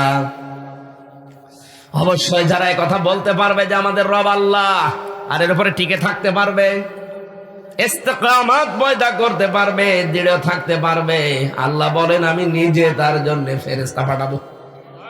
এখানে শব্দটা তাতানাজ্জাল, এটা মুজারে, বর্তমান, ভবিষ্যৎ, প্রেজেন্ট, ফিউচার। আল্লাহ শুধু 1 বছর দিলে তো পারতেন, তাতানাজ্জালুল মালাকুন 1 বছর, আল্লাহ মালাইকা বহু বছর দিলেন কেন? ফেরেশতা আমি 1 জন 2 জন না, লক্ষ লক্ষ ফেরেশতা তার কাছে পাঠাবো, কারণ ও 2টা শর্তই পূরণ করেছে। আমাকে রব বলেছে আর টিকে ছিল। এই 2টা শর্ত পূরণ করলে আমি কি করব জানো? ফেরেশতাদেরকে বলবো, কানের কাছে বলে দেন, আল্লাহ তাখাফু ওয়ালা তাহজানু, কোনো ভয় নেই, কোনো চিন্তা নেই। ওয়াবশিরু বিল জান্নাহ, ওই জান্নাতের সুসংবাদ নেন। আল্লাতী কুনতুম তুআদুন, যার ওয়াদা আল্লাহ করেছে। আমার তো ওই দিনই বিশ্বাস হয়েছে 100 ভাগ, যে শহীদ মীর কাসেম আলীর কানের কাছে ফেরেশতা অবশ্যই কিছু শুনিয়েছে। তারা হয়তো বলেছিল, আল্লাহর বান্দা কোনো ভয় নেই, আপনার ছেলে ব্যারিস্টার গুম হয়ে আছে, আর মান তাতে কি? আপনার স্ত্রী এখন হাসপাতালের বেডে কাতরাচ্ছে, তাতে কি? আপনার লক্ষ লক্ষ আপনার দলের লোক পালিয়ে বেড়াচ্ছে, জেল খাটতেছে, আপনার কত কোটি কোটি টাকার প্রতিষ্ঠান দেশে বিদেশে, কোনো চিন্তা করবেন না, সবগুলোর দায়িত্ব আল্লাহ নিয়ে নিয়েছে। এ কথা ওনার কানের কাছে এসে না বলে গেলে জীবন ওনার এই 2 ঘন্টা ঘুম আসার কথা না। আপনাকে বলতে যত সহজ মনে হয়, বাস্তব কি অত সহজ? আমি নিজে ভিকটিম, এই জন্য বলছি। বাইরে আমার সব ছিল, আমার মা বাবা আছে, আমার শ্বশুর শাশুড়ি ধনী মানুষ, আমার মা বাবা আছে, যা চলার মতো আছে, আমার স্ত্রী শিক্ষিতা, অনার্স মাস্টার্স করা, কামেল পাস, আমার মেয়ে ছিল ওই সময় মাত্র 2টা, আমার বাড়ি আছে, আমার নিজের জমি আছে, আমার ব্যবসা ছিল, সব ওকে। আমি যদি কিয়ামত পর্যন্ত জেলে থাকতাম তা অসুবিধা নেই। তারপরও আমার ওই ছোট মেয়েটার কথা ভেবে আমার ঘুম আসতো না। 24 ঘন্টা আমার তালা লাগিয়ে রেখেছিল ফাঁসির ওই কন্ডেম সেলের ভেতরে। এই একটাই শাস্তি, যে কোনো যোগাযোগ নেই, আপনার বাইরে থাকেন পড়ে। কোন বই পড়তে চাইলে বইও দিত না। যেই কয়দিন আমি বই চেয়েছি কারারক্ষীদের কাছে, বই এনে দিয়েছে বঙ্গবন্ধুর আত্মজীবনী। শয়তান, এ বই পড়ি করবে। আর একদিন দেখি বই নিয়ে এসেছে বঙ্গবন্ধুর চীন সফর, আমি বই আর পান না। পরের সপ্তাহে বই নিয়ে এসেছে বঙ্গবন্ধুর ছেলেবেলা। তার মানে ও শুধু বঙ্গবন্ধু কর্নারে যায় আর যা পায় নিয়ে আসে। পরে ওনারে বললাম, আপনার বই নিয়ে আসার দরকার নেই, জিন্দা শহীদ ওই ভেতরে একজনকে পেয়েছি আমি, জনাব এটিএম আজহারুল ইসলাম। এক কারারক্ষীকে বললাম যে ওনার কাছে যাবেন, বলবেন হামজা কিছু বই চেয়েছে। আল্লাহর বান্দা আমার জন্য 2টা তাফসির পাঠিয়েছিল, ফি জিলালিল কোরআন আর ফি তাফহিমুল কোরআন। আল্লাহ মনে হয় ওনাকে দিয়ে এগুলো পাঠিয়েছে। ওই পরবর্তীতে ওই দুইটা বই পেয়ে একটু সময় যেত। তাছাড়া 24 ঘন্টা আমি আর মামুনুল হক এক ঘরে, কোনো কাজ নেই, কি করব? 24টা ঘন্টা তালাবদ্ধ, আরো 2জন মানুষ আমার সামনে বসা। মনে হচ্ছে আমরা কি করেছি। অথচ আমার যে মামলা, আমার তো জেলে থাকা না, খালেদার মতো বাড়ি থাকার কথা। হ্যাঁ, আমার ঠনকো একটা মামলা দিয়েছে যে আমার সন্দেহ করে বাড়ি থেকে ধরে নিয়ে গেছি। এই মামলায় কোনোদিন 3 বছর জেল হয়? আমার তো খালেদার মতো বাড়ি না, বোর কাছে থাকতে দেওয়ার কথা। আর আমার রেখে দিয়েছে ফাঁসির কন্ডেম ছেলে, যোগাযোগ বিচ্ছিন্ন। আমার দাদা মরে গেছে, নানি মারা গেছে, শালা মারা গেছে, একটা ভাই মারা গেছে, আমি কিছু জানি না। বের হয়ে শুনলাম যে ওরা মরে গেছে। অথচ ওই দাদাটা আমার এই পর্যন্ত আনতে বহু কষ্ট করেছিল। ওই সেই 5 পাস করার পরে মাদ্রাসায় ভর্তি করে এই বাড়ি থেকে চাউল ডাউল পাঠিয়ে দিত, টাকা পাঠাইতো। আমার বাবা তো গ্রাম্য মানুষ, এই দাদা সব করতো। আর আমার এক চাচা ছিল। অথচ সেই দাদা সারা জীবন বলতো আমি মারা গেলে আমার জানাজাটা তুই পড়াবি। পড়াবো কি করে, আমি তো ভেতরে, আর আমি জানি না মরে গেছে। 3 বছর পরে শুনলাম যে উনি মরে গেছে, উনি আর নেই। নানিকেও দেখতে পারি নাই, নানাকেও পারি নাই, ভাইকে পারি নাই, একটা শালা ছিল, শালাটাও পারি নাই, সব চলে গেছে মাটির নিচে। এই কষ্ট দিয়ে আপনি কি করলেন? ওই মানুষটাকে আমি ওই দিন দেখেছিলাম, মাঝে মাঝে যখন বই পাঠাতো আর আমারে বলতো হামজা আমার জন্য দোয়া করবা, চিঠি লিখে দিত সিরকুট, ওখানে লিখা দেখতাম যে আমার জন্য দোয়া করবা, আমি যেন আমার ইমানের উপরে টিকে থাকতে পারি, বাতিলের সামনে যেন মাথা নত না করি। আল্লাহর এই জিন্দা শহীদ বান্দা, এই মাজলুম মানুষটা এখনো পর্যন্ত জেল খাটতেছে। আর যারা দায়িত্বে আছে এদের এখনো হুঁশ হয় না। কত বড় বড় চোর ডাকাত মার্ডার মামলার আসামি সব বের হয়ে চলে গেল, আর আল্লাহর এই মাজলুম বান্দাটাই 13 বছর জেল খাটতেছে। আমরা চাই তাকে এই 22 তারিখে তার ডেট আছে সর্বশেষ, এটা যেন মুক্তি দেওয়া হয়। এ বাঙালিকে আর কোন হাইকোর্ট দেখাবেন না, আমরা বহু আইন জানি, সবগুলো বানানো আইন। আপনারা যা বলছেন একটা কথাও ঠিক রাখেন না। অনেকে এখন কথা তোলে যে ওনার শাস্তি হয়ে গেছে, তো সাজা লেগে গেছে, এই জন্য জামিন দেয় না। তো সাজা তো তারেক জিয়া সাহেবেরও লেগেছিল। কি কথা বলে না কেন? তার তো 8 বছর সাজা লেগেছিল, তারে জামিন দিলেন কেন? তার মা বেগম ম্যাডাম খালেদা জিয়ার তো 6 বছর জেল ছিল, সাজা লেগে গিয়েছিল, তারে জামিন দিলেন কি করে? তার জামিন এখন অলরেডি বাইরের দেশে পাঠিয়েও দিয়েছেন। তার স্ত্রী ডাক্তার জোবাইদা রহমান, তারও তো 2-3 বছর জেল ছিল, সাজা লেগে গিয়েছিল। তাদেরকে শাস্তি না দিয়ে আপনি বাইরে বের করে দিলেন কি করে? বাইরে বের করে দিয়েছেন, আমি আলহামদুলিল্লাহ, ভালো, কারণ তারা নির্দোষ মানুষ, রাজনৈতিক প্রতিহিংসার শিকার। তাদের চাইতে তো বেশি রাজনৈতিক প্রতিহিংসার শিকার এটিএম আজহারুল ইসলাম। তারে জামিন না দিয়ে এখন হাইকোর্ট দেখাচ্ছেন। আমির জামাত এই জন্যই বলেছিল যে আমি স্বেচ্ছায় কারাবরণ করতে চাই। আপনারা তখন আবার উল্টাপাল্টা ফতোয়া দিয়ে বললেন না, বাড়ি যান, আমরা দেখছি। কি দেখলেন? আজকে 10 তারিখ, আর মাত্র 11 দিন বাকি আছে। এই 22 তারিখে ওনার ডেট আছে। যদি ওনাকে মুক্তি দিয়ে বাইরের এই মুক্ত বাতাসে আমাদের সাথে মিশতে না দেন, এবার কিন্তু আর কথা, কি কথা বলছেন না কেন? ইব্রাহিম নবীর পক্ষে যদি একটা ব্যাঙ থাকার কারণে তার প্রসাব পাক হয়ে যায়, এটি আমার আজহারুল ইসলাম একটা মাজলুম মানুষ, তার পক্ষে কথা বললে আপনার জীবন পর্যন্ত আল্লাহ পরিষ্কার করে দেবে। সুতরাং আপনারা চান না সে মুক্তি পাক? তাই কারা চান দেখি?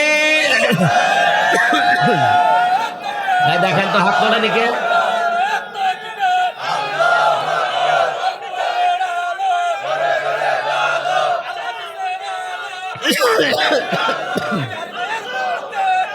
আলহামদুলিল্লাহ। না, শুধু আজহারুল ইসলামের না, যত নিরপরাধ মানুষ 15.5 বছরের ভেতরে আটক আছে সব ছেড়ে দিন। কারণ হাসিনা যেমন ভুয়া, ওর মামলাও সব ভুয়া। আমি নিজে ভিকটিম, আমি তো দেখেছি। আগস্টের 5 তারিখের পরে শুধু মামলা তুলতে দেরি, জামিন না পুরা খারিজ করে দিয়েছে। অথচ ওই জজই তো 3 বছর ছিল, এতদিন জামিন দেয়নি। এখন তুলতে দেরি, বলছে হুজুর এর ভেতরে কোনো মাল নেই, পুরা খারিজ করে দিলাম। আমি বলতেও গেলাম যে মাননীয় আদালত, এর ভেতরে কে 3 বছর কোনো মাল ছিল? হ্যাঁ, 3 বছরও তো কোনো মাল ছিল না। এই কথাই বলতো যে হুজুর আমার হাত বাঁধা ছিল। এতদিন হাত বাঁধা, কিছু করতে পারে না, এখন হাত খোলা আছে। আমরাও চাই আগামী থেকে এই দেশে যারা আসবে আবু সাইদের মতো হাত খোলা থাকবে। কথা বলেন। হাত বেঁধে দিলে আমার এই বিচারকের মতো কিছুই করার নেই। উনি এরকম হাত বেঁধে রেখেছিলেন 1628 জন মানুষের এই বাংলাদেশে। সব হাত বাঁধা ছিল, শুধু ববুর হাত খোলা ছিল। তাও ববুর সব হাত খোলা না, দাদা যেটা খুলে দেয় ওইটা খোলা। কথা বলছেন এখানে। এখন ববুর সাথে সম্পর্ক ছিল, ববু নেই, সম্পর্ক নেই। স্বামী স্ত্রীর সম্পর্ক না, এখন শালা দুলা ভাই সম্পর্ক নেই। এখন গেলে আমাদেরকে দুলা ভাই বলে। দেখেননি সেদিন দাদা নমস্কার দিচ্ছে, হাত জোড় করে, মনে হচ্ছে যে এতিমের মতো দাঁড়িয়ে আছে। দাদা আরো নরম হবে যদি আমরা একটু নিজেরা ঠিক থাকতে পারতাম। আগস্টের 5 তারিখের পরে বহু মুনাফিক টাকা পয়সা খেয়ে এই জালেমদেরকে নিরাপদে পার করে দিয়েছে, আর অনেকেই বিভিন্ন কায়দা করছে। ওদের গরুর মদ খাওয়া বুদ্ধি, বাংলায় বললাম গরুর প্রসাব খাওয়া বুদ্ধি ওদের, আপনি জানেন? তাহলে আপনাকে কেটে চলে যাবে আর উপরে পানি ঢালবে। যারা এই ফাঁদে পা দিয়েছেন না, দেখেন কি হয় সামনে, মরবেন আপনি অবশ্যই ইনশাল্লাহ। কোন এলাকায় আসলাম আজকে, তো সবই দেখছি রওশনের সাথে মতো। রওশনের সাথে বলে বিরোধী দলীয় নেত্রী ছিল, ওরে যা বলতো ও তাই বলতো। আমরা কি এইরকম বিরোধী দলীয় নেত্রী চাই? আর নেত্রী চাই না, আমরা চাই সামনে নেতা। কি নেতা হবে সামনে? কোন নেত্রী নেই। কিসের নেত্রী? নেত্রী যদি জোর করে চাপিয়ে দেয় আমেরিকা আমাদের উপরে, তাহলে আমেরিকায় নেত্রী দেওয়া লাগবে। ও 236 বছর চলছে, আজ পর্যন্ত কোন মহিলাকে দায়িত্ব দেয়নি ওরা। ট্রাম্পের মতো একটা মাতালকে দায়িত্ব দিয়েছে। এটা মাতাল না? মাতালের বাচ্চা মাতাল। ওর জন্যই তো আজ ফিলিস্তিনের অবস্থা। ও মাতাল যদি একটু কড়াকড়ি করতো, শক্ত থাকতো, আজকে আবার শুনলাম ইরানকে হুমকি দিয়েছে যে ইসরায়েল আর এই ট্রাম্প দুইজন মিলে এদের মোকাবেলা করবে ইরানের। এটার একটু প্রতিবাদের ভাষায় কথা বলেছে। আপনারা নিজেদের কথা নিজেরা মানেন না, মাতলামি বন্ধ করেন। নিজেরা যদি মেনে নিতেন যে নিজেদের দেশে 236 বছর চলছে, আজ পর্যন্ত একটা মহিলাকে ওরা প্রধানমন্ত্রী বানায়নি। কি কথা বলেন কেন? কমলা হ্যারিসের মতো এত বড় শিক্ষিতা মেয়ে, তারও দায়িত্ব দেয়নি, আর আমাদের উপরে চাপিয়ে দেয়। নবীজির হাদিস হচ্ছে লা ইফলিহা কওমুন আল্লাহু আমরাহুম ইমরাতুন। ওই জাতি কখনোই সফল হতে পারে না যে জাতির দায়িত্বে কোনো মহিলা আছে। এই জন্যই 54 বছর আমরা আজ সফল না, খালি পিছিয়ে যাই। এখন সামনে আমরা সফল হতে চাই, যারাই আসবে তারা যেন পুরুষ হয়। কথা বলেন। পুরুষ হলে কি হয় একটু দেখতে পাচ্ছেন না? হালকা পাতলা। আর এই পুরুষটা যদি আল্লাহওয়ালা হতো, হযরত ওমরের মতো, এই দেশটা মিনি জান্নাত হয়ে যেত। উন্নতি তো হইতো, মিনি জান্নাত হয়ে যেত। মালয়েশিয়া একজন মাহাতির মোহাম্মদ দাঁড় করিয়ে ফেলেছে মাত্র এই 23 বছরে। এখন 25 সাল চলছে না, 21 সাল থেকে ওরা দাঁড়িয়ে গেছে। কি 1 সাল থেকে 23-24 বছর ওরা মানচিত্রে দাঁড়িয়ে গেছে। ওদের দেশটা, আমি 9 দিন ছিলাম, সেই একদিনও কাশি দেয়নি। কি পরিষ্কার পরিচ্ছন্ন। আর আজকে আমি এই যে টেকনাফে গিয়েছিলাম, যাওয়া আসায় মনে হয় 50 বার কাশি দিলাম। কি ধোলা। তারা যদি দাঁড়িয়ে যেতে পারে, এত বড় বিশাল দেশ, বাংলাদেশে যেতে পারে 5 ডবল বড় দেশটা, আমরা দাঁড়িয়ে যেতে পারবো না? মানে আমাদের শুধু আল্লাহর বিধানটা লাগবে আর সৎ নেতৃত্ব লাগবে। মালয়েশিয়ার এখন স্বরাষ্ট্রমন্ত্রী যিনি, উনি ইসলামী ছাত্র শিবিরের কেন্দ্রীয় সেক্রেটারি জেনারেল ছিলেন ওই দেশের। আমাদের যেমন ইসলামী ছাত্র শিবির, ওই দেশেও ইসলামী ছাত্র শিবির আছে। ওই ছাত্র শিবিরের কেন্দ্রীয় সেক্রেটারি জেনারেল এখন ওই দেশের স্বরাষ্ট্রমন্ত্রী। দেশ এমনি দাঁড়িয়েছে। খাদ্যে ভেজাল নেই। যদি ধরা পড়ে কোনো খাদ্যে কেউ ভেজাল দিয়েছে, কোনো বিচার নেই, কোনো হিসাব নেই, সঙ্গে সঙ্গে মেরে ফেলবে। আমাদের দেশে যদি এরকম 5টা দেখতে পারতাম, এই দেশে কেউ খাদ্যে ভেজাল দেওয়ার সাহস দেখাতো না।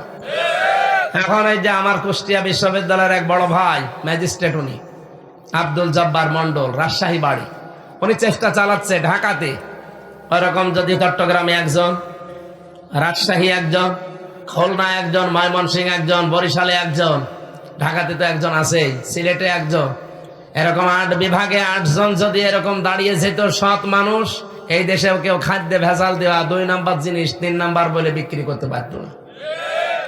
পোশাকের এই জায়গায় লিখে রাখে 8,000 টাকা দাম, অথচ এটার দাম 300 টাকা।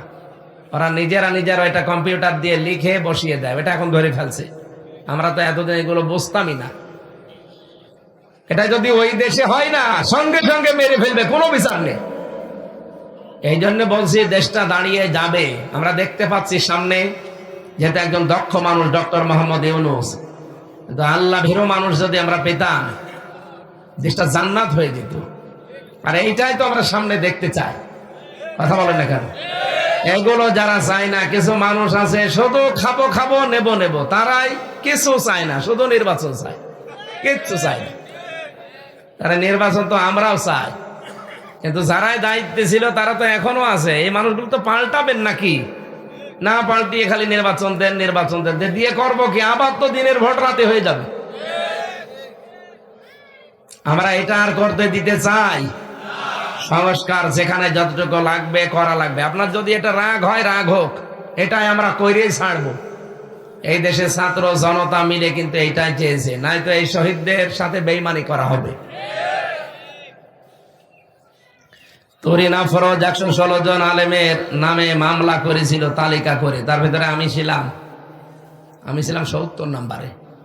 এখন আল্লাহ পাক করে ধরিয়ে দিয়েছে, ও শয়তান এখন জেল খাটতেছে।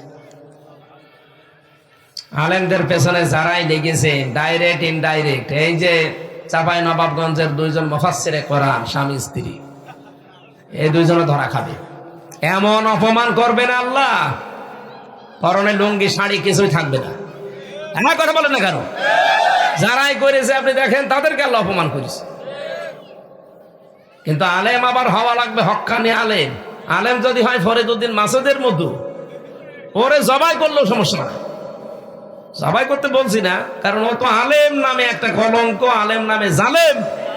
আল্লামা সাঈদীর ফাঁসি চাইতো শাহবাগে গিয়ে, ওকে আলেম। আর আরেকজন তো দেখলাম এক আলেম, বায়তুল মোকাররমের সাবেক খতিব, ও নাম বলতো কওমি জননী। যেই দিন এই নামটা দিয়েছে সেদিন আমরা জেলখানায়। মামুনুল হক, সাকাত হোসেন রাজি, এরকম বহু আলেম আমার সাথে ওই দিন বদদুয়া করেছে। আল্লাহ করলো কি? একে আলেম আমাদেরকে জেলে রেখে কষ্ট দিচ্ছে, আর ও বাইরে আমাদের কওমি জননী নাম দিচ্ছে। এই জন্য এইরকম আলেমকে গালি দেওয়া না, এদেরকে জোতা দিয়ে পিটালেও অসুবিধা নেই। কিন্তু আল্লামা সাঈদীর মতো মানুষকে জোতা দেওয়া না, খারাপ ধারণা করবেন, আল্লাহ কিছু দেখিয়ে দেবে। এই যে শয়তানকে খুঁজে পাওয়া যাচ্ছে না, সে ডাক্তার কি জামান যেন, মোস্তফা জামান, পরে যদি কেউ খুঁজে পায়, আমার মনে হয় কুকুরের মতো পিটাবে। এত রাগ তার উপরে বাংলার জনগণের। এই শয়তান এই বাইরের দেশে প্রেসক্রিপশন মতো আল্লামা সাঈদীকে ইনজেকশন দিয়ে মেরে ফেলেছে। আর বলে না, উনি স্বাভাবিক মারা গেছে। কে বলেছে? আমার সামনে দিয়ে তার আগের দিন শুনলাম বের করে নিয়ে গেছে। ভালো মানুষ, হাসতে হাসতে গিয়েছে। একটা হার্টের রোগী ওইভাবে হাসতে পারে? আপনারা আন্দাজে এরকম ফতোয়া দিয়ে দাদা বাবুদের প্রেসক্রিপশন অনুযায়ী তারা দুনিয়া থেকে বিদায় করে দিলেন। কি হয়েছে? সে শহীদ হয়েছে। আপনারা জালেম হিসাবে ইত্তাকি দাওয়াতাল মাজলুম ফাইন্নাহা লাইসা বাইনাহু ওয়া বাইনাল্লাহি হিজাব, বেঁচে থাকো মাজলুমের বরদোয়া থেকে, কারণ আল্লাহর মাঝে আর মাজলুমের মাঝে কোনো পর্দা থাকে না। আপনি আর যাই করেন, এখান থেকে চেষ্টা করবেন বেঁচে থাকার। কক্সবাজারবাসী, আল্লাহ রাব্বুল আলামিন যদি সত্যিকারও বন্ধু হয়, তাকে আল্লাহর তৈরি করা আইনের দিকে নিয়ে আসবে। মানুষের তৈরি করা আইন তার কাছে ঘৃণিত বানিয়ে দেবে। কিন্তু শয়তান যদি কারো বন্ধু হয়, তাকে আল্লাহর আইন থেকে বের করে নিয়ে শয়তান মানুষের তৈরি করা আইনে তাকে কাজে লাগাবে।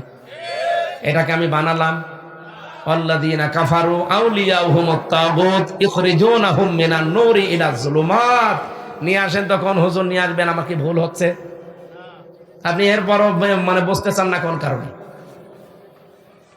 আল্লাহর বন্ধু হলে আল্লাহ কাজ করবে, শয়তানের বন্ধু হলে শয়তান ওই কাজ করবে। এখন আপনি দেখেন কার বন্ধু আপনি। যদি আপনি দেখেন আমি মানুষের তৈরি করা আইন প্রতিষ্ঠার কাজ করছি, আপনি বিশ্বাস করে নেন আপনি এখনো শয়তানের বন্ধু। আর যদি আপনি দেখেন যে না আমি আল্লাহর তৈরি করা আইনের পক্ষে আছি, হলেও ভালো না হলেও আমার অসুবিধা নাই, বেতন পাবো, আপনি বিশ্বাস করে নেন যে আল্লাহ আপনাকে বন্ধু হিসাবে কবুল করে নিয়েছে। আল্লাযীনা আমানু ওয়া রাসূলুহু, রাসূল যাদের বন্ধু হবে, রাসূলকে বন্ধু পেতে হলে 4টা কাজ দুনিয়ায় করা লাগবে। কয়টা? সূরা জুমার 2 নম্বর আয়াতে 4টা কথা আছে। আপনারা যারা ওই 4টা কথা পড়ে নেবেন, যদি দেখেন রাসূলুল্লাহর বন্ধু। আর যদি বলেন যে না আমি 2টা পারি না, এখনো রাসূলকে বন্ধু হিসাবে পান না। আল্লাযীনা আমানু, যারা তোমাদের ভেতরে ইমানদার তারা তোমাদের বন্ধু হবে। ইমানদারের প্রথম কাজ, তারা নামাজ কায়েমের আন্দোলন করবে। এই নামাজ কায়েম কি করা যায় একা একা না রাষ্ট্রীয়ভাবে? বলেন। আল্লাযীনা ইম্মাক্কান্নাহুম ফিল আরদি আকামুস সালাহ, আমি যদি জমিনে শাসন ক্ষমতা ইমানদারকে দান করি, তার প্রথম কাজ হবে সে নামাজ কায়েম করবে। তা আমরা তো এইটার কথাই বলতে চাই। বাহাদুর সাহেবের মতো 151 জন বানাতে চাই এই কারণে, কারণ নামাজের বিল আনবে, যাকাতের বিল আনবে, চুরির বিল আনবে, ডাকাতির বিল আনবে। এই কথা বলেন না কেন? আর এগুলো ব্যক্তিগতভাবে করা যায় না, এগুলো আইন পাশ করতে হলে ক্ষমতা লাগে। এই ক্ষমতার জন্য যদি কাজ করে কেউ দুনিয়াদার বলেন, কেউ ধর্ম ব্যবসায়ী বলেন, যা ভাল লাগে বলেন, আপনার মুখ আপনার জবান একদিন এমনি বন্ধ হয়ে যাবে। 2 নম্বরে হইতো না যাকাত, যারা যাকাত কায়েম করতে চায়, এইটাও রাষ্ট্রীয়ভাবে করা লাগে। যাকাতের যতগুলো পয়েন্ট আছে আমরা কিছু অনেকে জানি না। যাকাতের ভেতরে যে অর্থনীতির যে মূল নীতিগুলো আছে এইগুলো আমরা রাষ্ট্রীয়ভাবে কায়েম করতে চাই। মোশারাকা, মদারাবা, মোরাবাহা, বায়ে সালাম, বায়ে ইস্তেসনা, বায়ে মুআজ্জাল, ওয়াহেদা, এরকম 28টা নিয়ম আছে। এগুলো শুধু ইসলামী ব্যাংকে চলবে কেন, এগুলো সব ব্যাংকে চলবে।